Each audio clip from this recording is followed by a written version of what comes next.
Pourquoi cette vidéo? Depuis quelques années, on trouve dans toutes les librairies des livres de coloriage titrés art-thérapie. Des écoles d'art ou de yoga proposent des stages dits d'art-thérapie.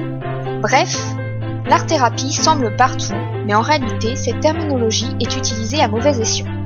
Toutes ces activités sont sans doute divertissantes ou relaxantes pour certains, mais elles ne sont pas à confondre avec une thérapie. L'art-thérapie, la vraie, est exercée par des professionnels ayant étudié le potentiel artistique du point de vue thérapeutique ou appris comment utiliser l'art dans le cadre d'une psychothérapie. Quels problèmes cela pose-t-il? Premièrement, cette mauvaise utilisation du terme art-thérapie crée une confusion. Pour la plupart des gens, l'art-thérapie est une affaire de coloriage et de relaxation.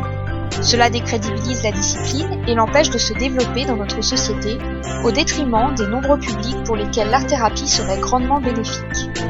Deuxièmement, si l'activité ou la contemplation artistique peuvent s'avérer bénéfiques, elles peuvent aussi avoir l'effet contraire. Prenons un exemple. Lorsqu'une personne se sent valorisée par une pratique artistique, cela peut avoir un effet positif à plusieurs niveaux.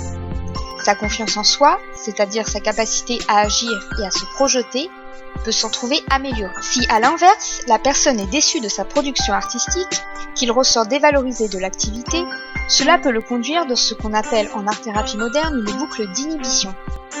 C'est-à-dire que son échec aura des répercussions sur sa capacité à recommencer l'activité, et cela peut impacter de manière négative son estime de soi bien au-delà de l'activité artistique. Il est donc primordial, pour le bien des patients, que l'art-thérapie soit encadrée par un professionnel de l'art-thérapie.